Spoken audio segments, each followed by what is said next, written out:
साल बीता या उम्र, धरती ने सूरज का फिर एक चक्कर पूरा किया।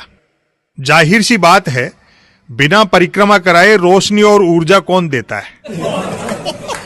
शनिवार से शुरू हुआ वर्ष 2022 शनिवार ही को समाप्त हुआ। केंद्र में अब तक की मजबूत सरकार होने के बावजूद इस साल भी दिन रात का क्रम वैसा ही रहा जैसा पिछले साल रहा था।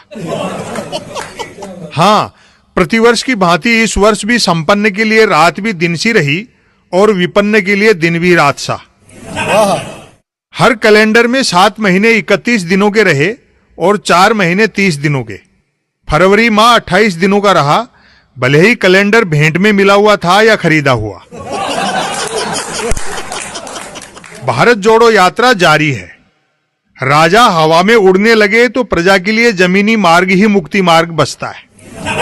भारत जोड़ो यात्रा का असर रहा कि नरेंद्र मोदी की टी पर चर्चा करने वालों को भी राहुल गांधी की टी शर्ट पर चर्चा करनी पड़ रही है।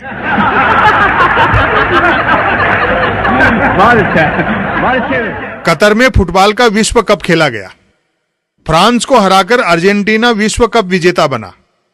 भारत के भाग न लेने से अंतिम स्थान पर किसी और देश को रहना पड़ा। ऐसे कपों सपों में भाग न लेने के लाभ कोई हमसे सीखे। अडानी कई अमीरों को पीछे धकेल दुनिया के तीसरे नंबर के धनी हुए। कृपा कहीं अटकी नहीं तो टॉप भी कर सकते।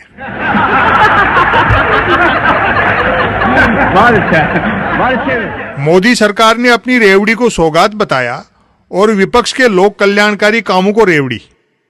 चुनावी चंदा भाजपा को सबसे ज्यादा मिला, लेकिन हिसाब केवल अन्य दलों से मांगा गया। कैमरेधारी पीछे राहुल गांधी के पड़े रहे और उलटे पांव आगे आगे प्रधानमंत्री के चले। रुपये का रिकॉर्ड अवमूल्यन हुआ। संसद से सड़क तक पतन को कुतर्कों से उत्थान ठहराया गया। हिंदी सिनेमा वाले बिना थके सिनेमा की हिंदी करने में लगे रहे। जिन लेखकों को ऑटोग्राफ देने के बहाने ही कुछ लिखना पड़ता था, सेल्फी के उद्भव और विकास के बाद वे उस झंझट से भी मुक्त भये।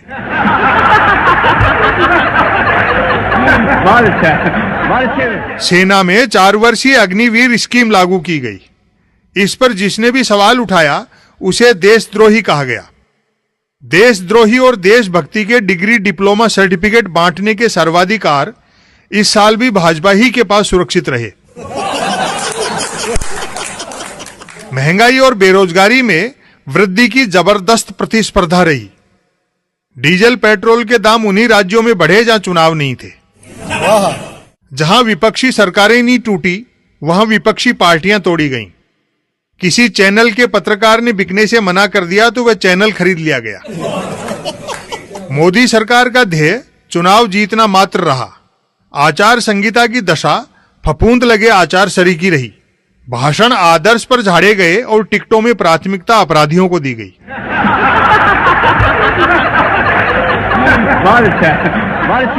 धर्म की जड़ पर्याप्त हरी रही।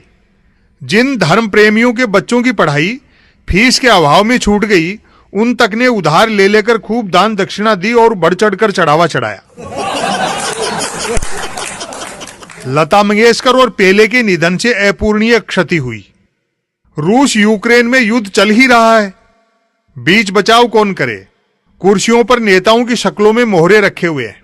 कोई हाथ सेंक रहा है तो कोई आतिशबाजी का मजा ले रहा है। दिसंबर लगते ही जगह जगह बोर्ड पढ़ने को मिलने लगे कि नए साल का स्वागत दारू से नहीं दूध से करें। दारू के बदले वोट देने वालों ने भी इस सांस्कृतिक अभियान का करतल ध्वनि से स्वागत किया। हालांकि सुनने में यह भी आया कि उनमें से कई उन बोर्डों को बेचकर दारू खरीद लाए।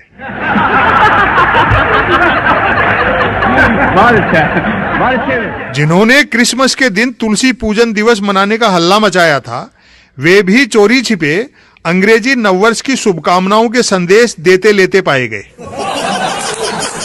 नमस्कार दोस्तों, यह व्यंग सुनने के लिए आप सभी का दिल से शुक्रिया। यह व्यंग इस साल 2023 का सबसे अच्छा व्यंग था। यह व्यंग भारत जोड़ो यात्रा से गौतम अडानी जी गलत ढंग से कमाए गए रुपए पर चर्चा है। तो अमेरिका के हिडनबर्ग की रिपोर्ट आने के बाद गौतम अडानी तीसरे नंबर से सीधे 21वें नंबर पर पहुंच गए थे। तो यह व्यंग सुनने के लिए और देखने के लिए सभी का दिल से धन्यवाद। अगर यह व्यंग अच्छा लगा हो तो हमारे चैनल को लाइक, सब्सक्राइब एंड शेयर